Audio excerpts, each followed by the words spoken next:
Boa tarde a todos. Iniciamos a nossa aula no dia 28 de outubro de 2020, do período da Covid, e hoje nós terminaremos a Segunda Guerra Mundial e iniciaremos a Era Vargas.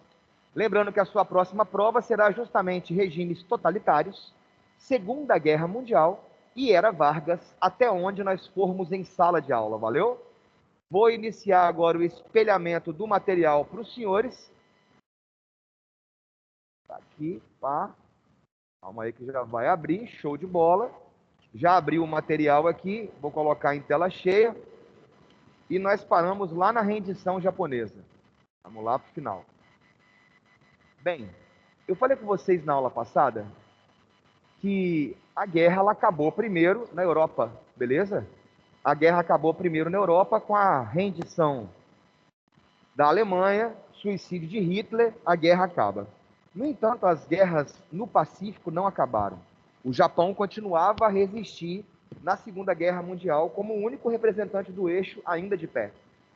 E as guerras do Pacífico foram guerras travadas majoritariamente entre japoneses e estadunidenses, beleza? E na ocasião, qual foi a estratégia dos Estados Unidos para com os japoneses?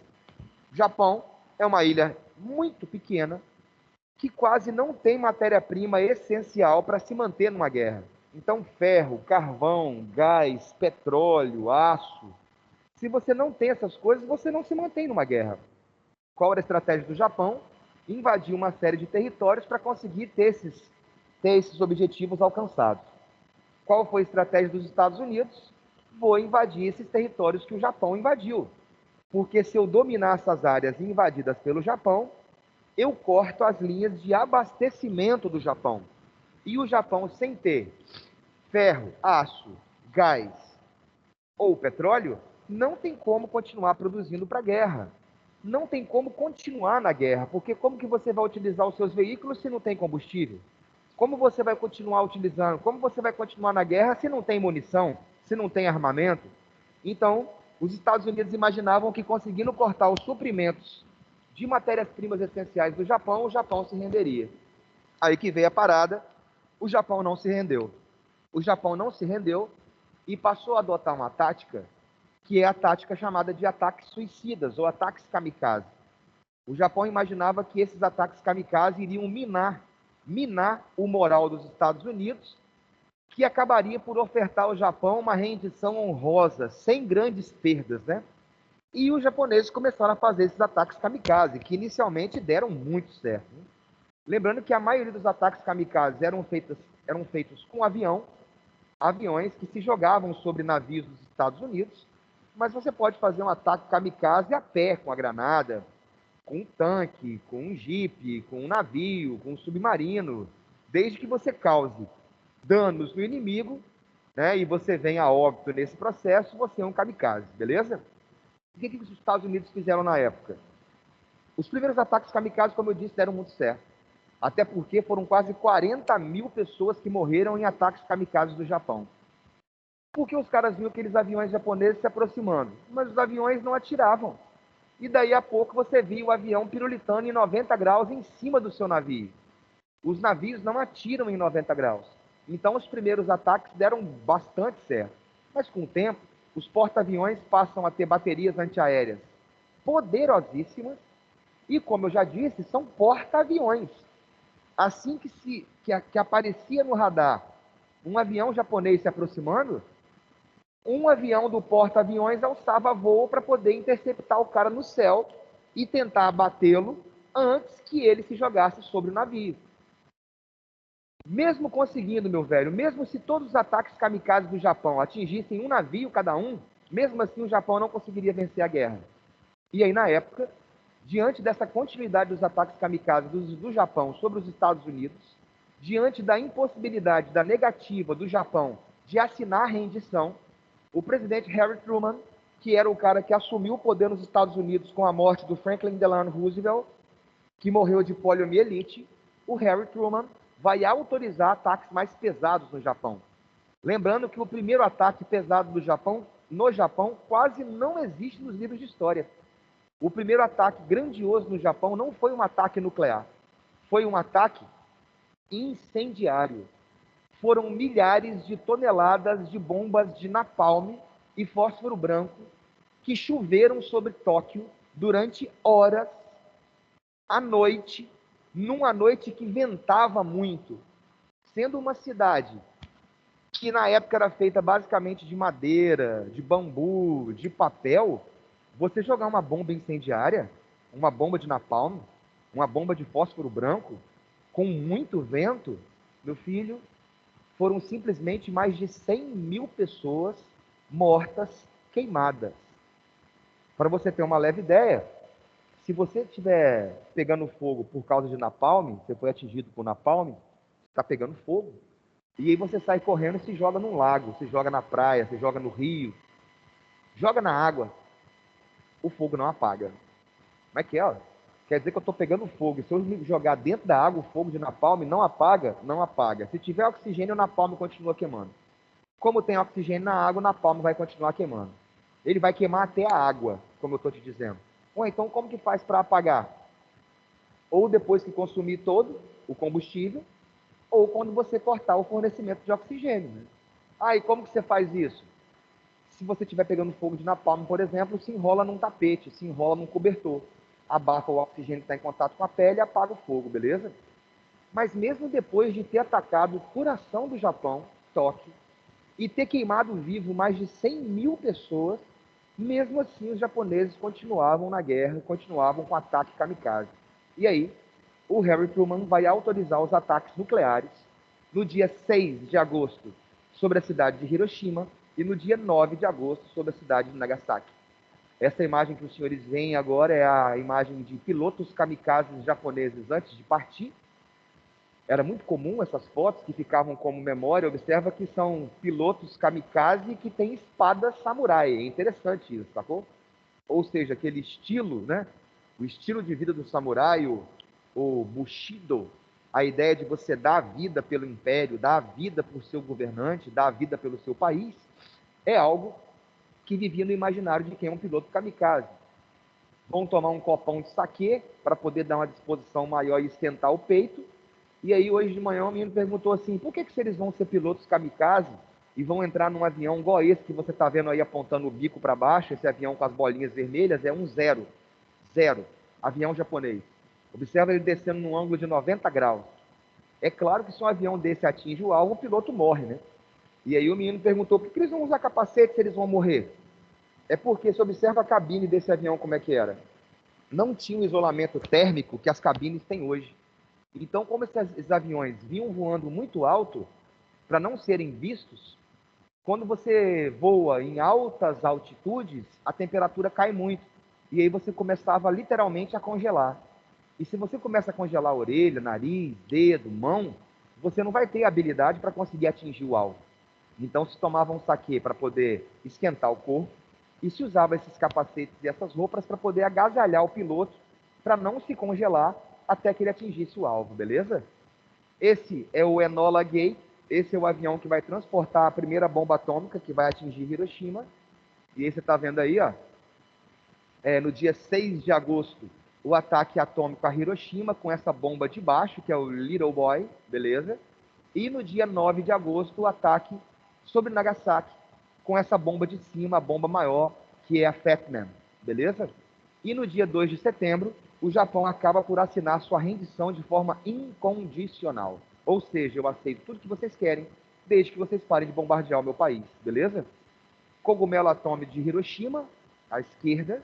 Cogumelo atômico de Nagasaki, à esquerda. Hiroshima à direita, beleza? Observa que o epicentro desses cogumelos aí, meu velho, chegam a atingir 10 mil graus de temperatura. Isso faz com que algumas pessoas sejam literalmente pulverizadas. Tanto é que se você for pesquisar aí, você vai encontrar as sombras de Nagasaki, as sombras de Hiroshima. São pessoas que foram literalmente pulverizadas e os fluidos corpóreos dela marcaram as paredes por onde se passaram, né? Então você tem como se fosse uma sombra da pessoa que foi pulverizada pela bomba atômica. O outro detalhe, além desses 10 mil graus Celsius no epicentro, é que esse cogumelo atômico de fogo, ele sobe. E assim que ele atinge as nuvens, ele derrete imediatamente as nuvens e tem a precipitação. Chove. As pessoas que sobreviveram à bomba, que estão incendiadas ou ainda estão queimando, ou não foram atingidas pela bomba, mas sofreram com a onda de calor, porque primeiro você vê, depois você ouve, depois você sente. Primeiro é a luz, aquele clarão, depois o som, o estrondo, né? E depois a pressão, o calor queimando e devastando tudo em volta. As pessoas ficam numa sede insaciável por causa do calor extremo. E assim que chove, essa chuva é uma chuva nuclear, né, cara? É uma chuva atômica. Água empoçada, as pessoas bebiam. Água que chovia sobre os rios, córregos, nascentes ou poços artesianos, tudo vai ficar contaminado nessa região. Bebeu a água, morreu com a água. Então, ou você morre pela radiação, ou você morre pelo fogo, ou você morre pela água contaminada. E não vai ser só você, porque às vezes a mutação do seu DNA por causa da radiação faz com que você passe esse defeito genético, ou essa anomalia causada pela bomba atômica, para gerações futuras. Aí você está vendo uma região que foi atacada, que sofreu bombardeio, não sei se é Nagasaki ou Hiroshima agora. Essa última imagem dessa cena, eu coloquei aí duas pessoas que sobreviveram à bomba. Esse menino à esquerda, embaixo, é esse coroa nas duas fotos de cima. Eu coloquei esse menino aí porque ele é um caso muito especial. Ele estava no dia 6 de agosto em Hiroshima, quando caiu a primeira bomba atômica, sobreviveu, foi para casa de parentes numa cidade próxima, Nagasaki, e recebeu a segunda bomba atômica. Observa na foto à direita, em cima, mostrando ele ainda moleque, como que ficou as costas dele pelas queimaduras da bomba atômica. E esse camarada embaixo, nas duas fotos à direita, né, é mais um exemplo do que acontece com os efeitos da radiação e as queimaduras que as pessoas vão sofrer por causa disso. Até hoje no Japão, galera, o governo japonês estuda e acompanha os sobreviventes de Hiroshima e Nagasaki para poder estudar a cadeia de DNA deles, saber que parte do DNA foi mutado, que tipo de doença eles desenvolveram, que tipo de mutação ele passou para gerações futuras, porque não é simplesmente as pessoas que vão morrer naquele momento, mas gerações e mais gerações continuam a morrer até os dias de hoje, ou a ter doenças até os dias de hoje, advindas desse período da bomba atômica. Valeu? E aí o Jornal do Brasil, na época, de joelhos o Japão, comemorando o fim da guerra, né? E as conferências de paz, para terminarmos a matéria. Das conferências de paz tem uma curiosidade, né? Que as pessoas falam assim, mas por conferência de paz não é depois que a guerra acaba? Não, já existem tratados de paz antes mesmo da guerra acabar. Observa que nessa conferência do Cairo, é em 1943, Cairo no Egito, beleza? 1943, faltava 2 anos para acabar a guerra. Mas já se reuniram Roosevelt, Churchill e Chiang Kai-shek, respectivamente Estados Unidos, Grã-Bretanha e China. E os caras já estavam discutindo como que seria a Ásia depois que o Japão fosse derrotado na guerra. E decidiram que assim que acabasse a guerra e o Japão fosse derrotado, os territórios que o Japão havia incorporado se tornariam territórios independentes, beleza? Já na conferência de Teherã, no Irã, em 1943, se reuniram Roosevelt, dos Estados Unidos, Churchill, da Inglaterra, e Joseph Stalin, da União Soviética. Olha só isso, hein? Os Estados Unidos e a Inglaterra falaram o seguinte com a União Soviética: União Soviética, Stalin, se vocês nos ajudarem a derrotar os nazistas na Europa, nós reconhecemos a anexação dos países bálticos pela União Soviética. Ou seja, Estados Unidos e Inglaterra estão dando os países do leste europeu para a União Soviética entrar na guerra. Já na conferência de Yalta, os três se reuniram na União Soviética, né, em fevereiro de 45, e oficialmente, e estabeleceram oficialmente a fronteira da União Soviética e da Polônia. Estados Unidos, União Soviética e Grã-Bretanha manteriam o controle sobre os países libertados do leste europeu, e a Alemanha seria dividida em áreas de influência, igual você viu com sua tia Neia na Guerra Fria. Aí você vê aí, ó, nesse mapa, para quem ficou viajando até hoje, o que é a divisão da Alemanha em áreas de influência. O mapa à esquerda mostra a divisão da Alemanha, país inteiro, tá vendo? A Alemanha vai ser dividida em uma zona soviética, uma zona britânica, uma zona francesa e uma zona estadunidense. Observa que dentro da zona soviética está Berlim, uma manchinha, tá vendo? Essa manchinha, Berlim, é que está à direita desse mapa aumentado. Observa que Berlim também vai ser dividida em áreas de influência. E aí o muro de Berlim, galera, não atravessa a Alemanha no meio. O muro de Berlim divide não, cerca esse setor francês, britânico e norte-americano dentro da zona soviética, sacou? Então o muro não atravessa toda a Alemanha. O muro atravessa e cerca as áreas de influência estadunidense, britânica e francesa na capital Berlim, sacou? Conferência de Potsdam e de São Francisco são as duas que mais caem em prova. A de Potsdam, porque ela é como se fosse uma espécie de um segundo tratado de Versalhes.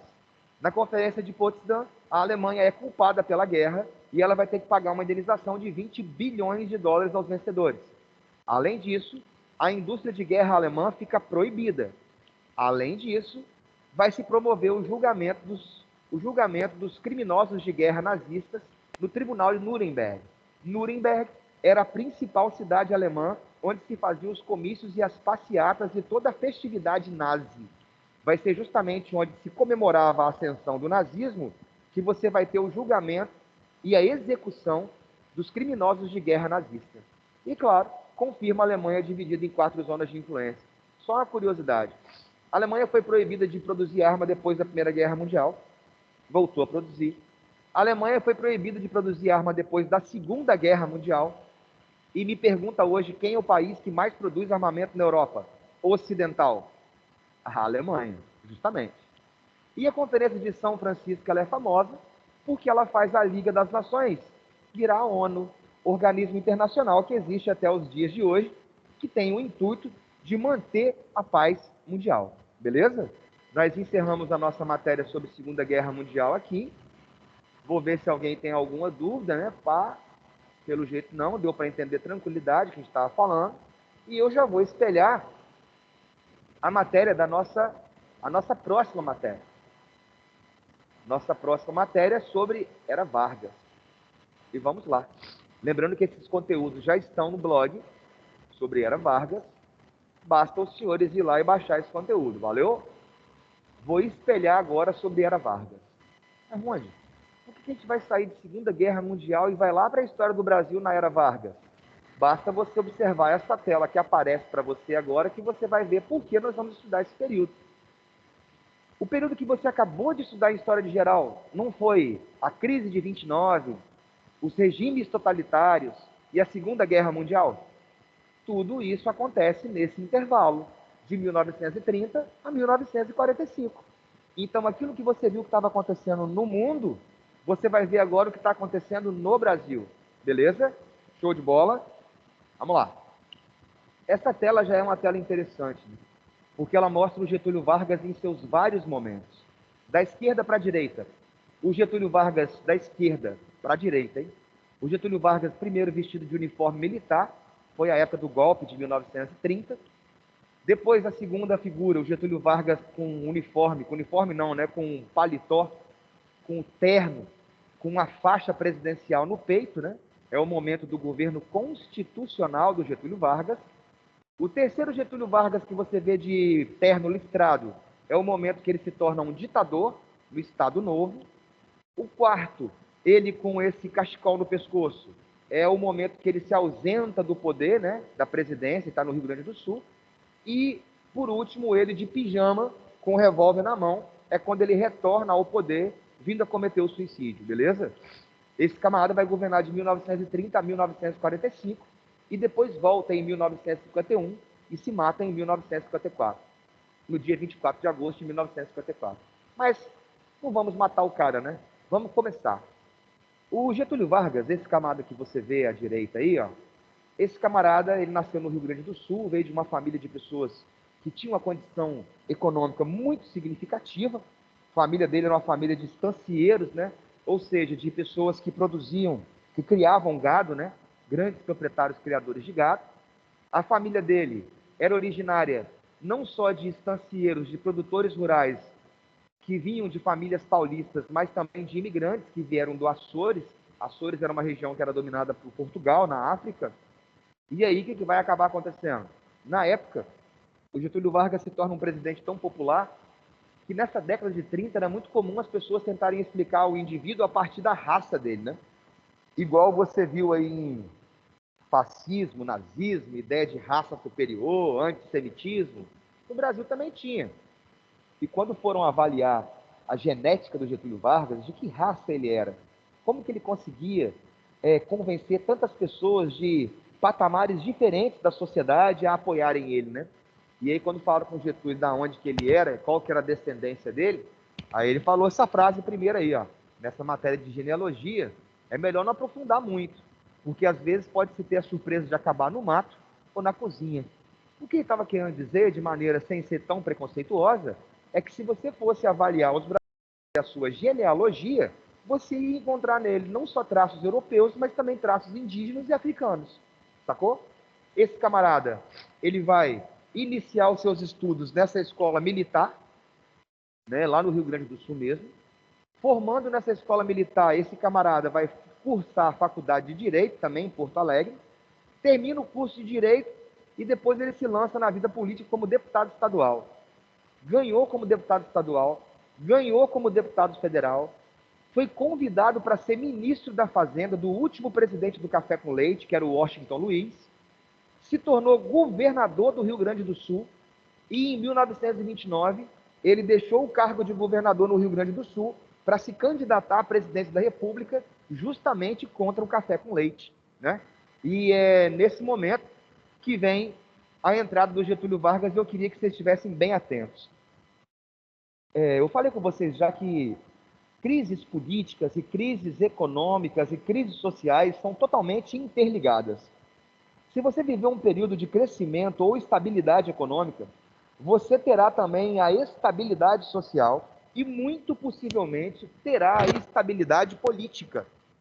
No entanto, velho, se você entrar em um período de crise econômica, tenha certeza que essa crise econômica vai atingir o meio social e essa sociedade vai começar a perguntar e a julgar quem são os culpados, que na ocasião eles vão colocar como sendo os governantes, obviamente. Então, o que acontece? Em 1929, teve disputa para a presidência do Brasil.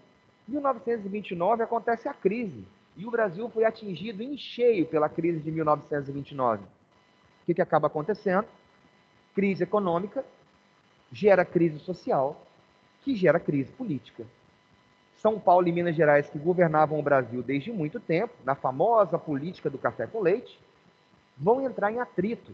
O último presidente do café com leite foi o Washington Luiz, que apesar de ter nascido no Rio de Janeiro, ele só nasceu em Macaé, ele foi criado em São Paulo, estudou em São Paulo, inclusive esse Washington Luiz foi professor de história, foi advogado, e o Washington Luiz foi o último presidente, então, indicado por São Paulo. Dentro daquela lógica do café com leite, em que predominava o revezamento, os caras queriam, os mineiros, queriam que o próximo presidente fosse de Minas Gerais. E o que aconteceu? São Paulo e Minas não chegaram a um acordo, e ao não chegarem a um acordo, houve o rompimento do café com leite. Então, como eu te disse, uma crise econômica, originária da crise de 29, gera uma crise social, que é falência, desemprego, miséria, fome, e gera uma crise política. Se rompeu o café com leite. São Paulo lançou o paulista Júlio Prestes, que não tem nada a ver com Luiz Carlos Prestes, tenentista, beleza? Só tem um sobrenome igual. E a chapa de oposição, chamada Aliança Liberal, lançou para ser presidente o gaúcho Getúlio Vargas. E o que aconteceu com Minas Gerais, Ronde? Bem, como Minas Gerais rompeu com São Paulo, Minas Gerais não lançou candidato próprio e Minas Gerais foi lá e apoiou essa aliança liberal. Então, basicamente, você teria o seguinte, de um lado, você tinha o paulista Júlio Prestes para presidente, tendo como vice um baiano chamado Vital Soares. Lembra que nessa época se votava separado para presidente e vice-presidente. E do outro lado, na Aliança Liberal, você tinha o gaúcho Getúlio Vargas para presidente, o paraibano João Pessoa para vice, e Minas Gerais, que era o estado que mais tinha eleitores, apoiou essa aliança liberal. O detalhe maior é que quando se faziam as pesquisas de opinião da época, os caras levavam em consideração a seguinte coisa: a Aliança Liberal já ganhou. Ah, por quê? Porque colocando o Getúlio para ser o presidente, atrai os votos do Sul. Colocando o João Pessoa, que é da Paraíba, atrairia os votos do Norte e Nordeste. E com o apoio de Minas Gerais, que é o estado que mais tem eleitor, a eleição está no papo. Só que não foi isso que aconteceu. O que aconteceu foi aquela máxima das eleições no Brasil, na maioria das vezes. Quem está no poder comanda o resultado da eleição. Quem estava no poder, São Paulo. Quem vai ganhar a eleição? O candidato paulista. E na época, quando saiu o resultado da eleição, foi um auê gigantesco, né? Porque a população não aceitava o resultado da eleição. E olha que o Júlio Prestes ganhou do Getúlio Vargas com 700 mil votos de diferença. 700 mil votos é muito voto hoje. Você imagina em 1930. É voto demais da conta. O povo sabia o seguinte: se todo mundo falava que ia votar no Getúlio Vargas, como que saiu um resultado desse? Fraude. Os caras ganharam roubando. Para piorar, depois que saiu o resultado dessa eleição, que foi fraudada, o João Pessoa, que era o vice do Getúlio Vargas, foi assassinado, cara. E quando o João Pessoa foi assassinado, o crime, a morte do João Pessoa, foi considerado na época um crime de mando político. Tipo assim, além dos paulistas terem vencido as eleições fraudando, agora os paulistas estão eliminando os opositores dele via assassinato. O assassinato do João Pessoa causou uma comoção generalizada, juntando com a fraude, que também já tinha causado irritação do povo. O Getúlio Vargas, com apoio da maioria dos estados, com apoio da maioria da população, com apoio dos tenentes, lembra os tenentes que queriam derrubar a República Velha, corrupta, de privilégios? O Getúlio Vargas perde a eleição, mas toma o cargo. Toma como, Rondinelli? Ele vai dar um golpe, que eu coloquei aqui entre aspas, Revolução de 1930, coloquei entre aspas porque não é revolução. Ué, mas quem que chama de revolução? Quem chama de revolução são os apoiadores do Getúlio Vargas da época. Mas por que não é revolução? É golpe? Porque o Getúlio Vargas perdeu a eleição. Ah, mas ela foi fraudada. Mas ele perdeu. Sacou? E tem outro detalhe: para ser uma revolução tem que haver uma transformação radical da ordem das coisas. Por que se chama Revolução Francesa? Porque antes você tinha uma monarquia, depois passou a ser uma república. Antes você tinha uma sociedade de ordens, depois você passou a ter direitos iguais. Antes, primeiro e segundo estado não pagavam impostos, agora todos passam a pagar. Antes o voto era censitário, agora o voto passou a ser universal. Antes não tinha ensino gratuito, agora passou a ter. Por isso que é revolução. Transformação radical da ordem das coisas em um curto período de tempo. Vamos ver o Brasil. Antes era uma república, continuou república. Antes era dependente do setor agrário, continuou dependente do setor agrário. Antes era uma república governada por oligarquias donas de terra, continuou governada por oligarquias donas de terra. Ah, mas São Paulo não está mais. Beleza, São Paulo não está mais, mas trocou 6 por meia dúzia. Tiraram os paulistas e colocaram gaúchos, nordestinos e por aí vai. Beleza? Então, golpe de 1930. E essa parada, ela até hoje, ela dá pano para manga, que eu vou te contar outras histórias, outros exemplos para você poder ter ideia. Em 1964, uma galera chama que foi golpe militar de 1964. Se você falar com os militares, eles vão falar que foi a Revolução Redentora de 1964 que evitou que o Brasil se tornasse comunista. Vamos pegar mais nos dias atuais, Dilma Rousseff. Para aqueles que apoiaram a saída da Dilma Rousseff, eles afirmam que ela sofreu um impeachment dentro da lei. Para aqueles que eram favoráveis a Dilma Rousseff, ela sofreu um golpe. Sacou? Então, simplesmente a terminologia muda de acordo com que se você apoia ou se você não apoia. Sacou? Se você apoia ou não apoia. Onde? Mas e na história? História não apoia ou apoia. Pois é. Por isso que eu falei com vocês que é golpe de 1930. Porque se você for ver as conjunturas que eu falei, não tiveram modificações drásticas das estruturas sociais, políticas e econômicas do Brasil. Portanto, golpe e não revolução. O Getúlio Vargas está aí nessa foto, à direita, ele com 26 anos de idade. se casou com a Darcy, que tinha 15 anos de idade. Aí você fala, pô, mas essa mulher tem 15 anos de idade nessa foto aí? Tem 15 anos de idade. A menina hoje falou assim, nossa, ela tá acabada, hein? Eu falei, nessa época aí as pessoas eram mais ou menos assim mesmo. Se você for ver ela na foto da esquerda, ao lado do Getúlio Vargas, que é esse baixinho de uniforme mais escuro, aí ela tá mais diferente, né? Pô, mas 15 anos de idade? Podia casar? Podia casar. Bastava pai e mãe assinar um documento que podia casar. O meu avô tinha 16 anos quando se casou com a minha avó, que tinha 14. Por isso que deu tempo deles fazerem 26 filhos ao longo da vida. O Getúlio Vargas mais a Darcy tiveram 5 filhos. O Lutero, o Getulim, que morreu cedo, a Alzira, que estava com ele no dia do suicídio, a Jandira, outra filha dele, e o Maneco, ou Manel Vargas. Olha o que aconteceu com ele. Se matou em 1997, suicídio igualzinho o pai. Tiro de revólver no peito, em cima do coração. E aí vamos lá as características do governo desse cara. Bem, Getúlio Vargas é visto como um camarada populista. E o que é um camarada populista? É um camarada que aprova as medidas de caráter popular para conseguir ter o apoio desse povo nas mais variadas situações. Principalmente, é claro, em voto. Principalmente, é claro, em apoio político. Um cara que é populista, ele não é um político que fica distante dos eleitores dele. Um cara que é populista é um camarada que ele vai para o meio do povão. Ele abraça, ele beija, ele sobe morro, ele beija velho catarrento, ele pega aqueles moleque no colo, faz passeata, faz carreata, sacou? Esse camarada tende a se tornar como se fosse uma espécie de amigo mesmo do cara, sacou? E aí? Populista pode ser tanto de direita quanto pode ser de esquerda. Eu vou te dar um exemplo. Há tempos atrás, era muito comum, na época dos governos petistas, a direita brasileira falar que o Lula era um populista, que ele criou ou aumentou o Bolsa Família e o Minha Casa Minha Vida para conseguir os votos dos pobres nordestinos, que lá era o curral eleitoral, que essa vergonha deveria acabar, que aquilo era um absurdo.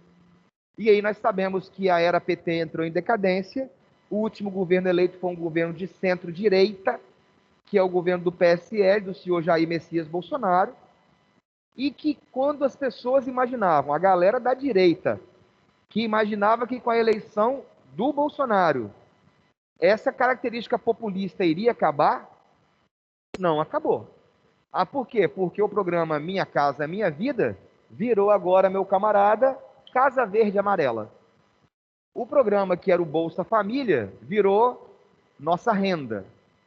E quando eu entro em contato com... que eu tenho amigos à direita, tenho amigos à esquerda, os senhores bem sabem que eu tenho um posicionamento mais central. Eu gosto de algumas coisas da direita e gosto de algumas coisas da esquerda. Gosto de algumas coisas das esquerdas, que são os planos de assistência básica para a população, saúde, educação. Senão não tem sentido você pagar imposto para um Estado que não te dá nada.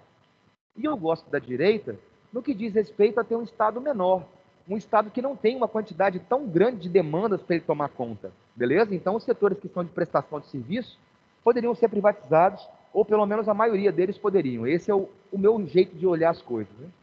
E quando eu vejo um camarada da esquerda extrema e outro da direita extrema, ou seja, um petista e um PSLista, eles são a mesma coisa. Porque eu vou e chego para os caras que são da direita hoje e falo assim, aí ó, você criticava o Bolsa Família e criticava o Minha Casa Minha Vida, e agora? Não, agora é outro programa do governo. Não, não é outro programa do governo não, velho, é o mesmo programa, só mudou o nome. Não, mas não tem nada a ver, isso aí é para ajudar o povo, né? Ah, agora é para ajudar o povo.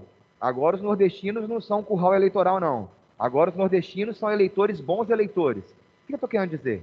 Seja direita ou seja esquerda, programas de grande impacto social que tendem a levar essa população a continuar votando nesse cara é visto como medida populista. Os senhores podem ver, por exemplo, que com a pandemia, aqueles R$ 600 que foi liberado para a galera, a aprovação do presidente da República cresceu substancialmente, beleza? E se não tiver algo para ele poder aparecer como sendo uma pessoa importante, se inventa algo. Observa essa charge da época, da esquerda para a direita, de cima para baixo. Na primeira em cima, o Getúlio Vargas está tendo uma ideia, e aí ele corre para executar aquela ideia, e aí ele está botando fogo no porão de alguma coisa, ele está olhando para trás para ver se alguém está vendo ele incendiar o lugar, e eis o fogo pegando e ele dando no pé. Na segunda fileira, embaixo, da esquerda para a direita, já tem pessoas correndo da fábrica em chamas, já tem uma galera, meu Deus, meu Deus, meu Deus, está tudo queimando, e quem aparece para socorrer, já de uniforme de bombeiro e com a mangueira, o Getúlio Vargas, que apaga um incêndio e é carregado pela população. Resumindo, se não existe algo acontecendo que faz você aparecer nos meios de comunicação para ser visto como uma pessoa fundamental e importante, crie alguma crise para que você se torne a solução dela, beleza? Para que você se apresente como sendo alguém necessário, sim? E aí, ó, Getúlio Vargas chegando no poder, tudo que é próprio de um governo golpista, ele faz. Igual aconteceu, por exemplo, quando o Marechal Deodoro deu um golpe e proclamou república. Primeira coisa, suspende a Constituição. Você passa a governar através de decreto-lei.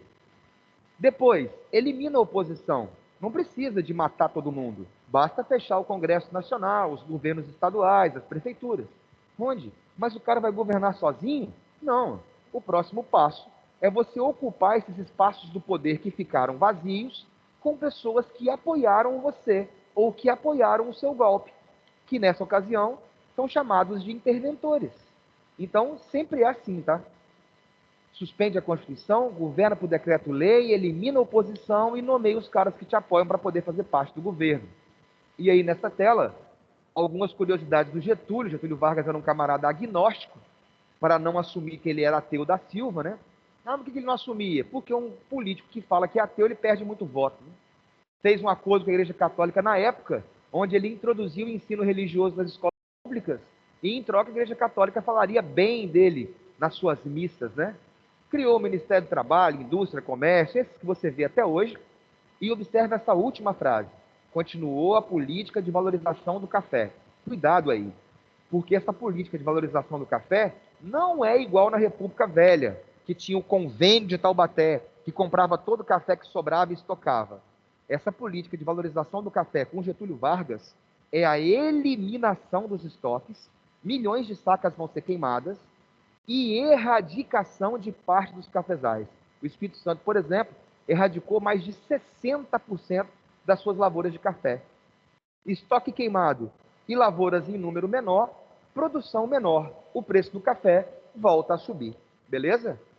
Corporativismo e peleguismo. Vocês já viram comigo lá em Fascismo. O Estado é um intermediário das relações entre os trabalhadores e o patrão. E esse peleguismo, Rondinelli? O pelego é o camarada infiltrado dentro do sindicato que passa as informações para o Getúlio. Mas eu volto na aula que vem para explicar esse corporativismo e peleguismo. Bom estar com vocês, brincar com vocês. Beijão, até mais.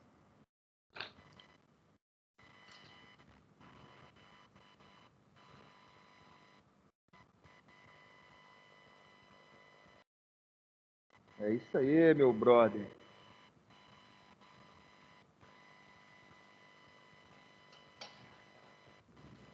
Até mais, galera. Tchau.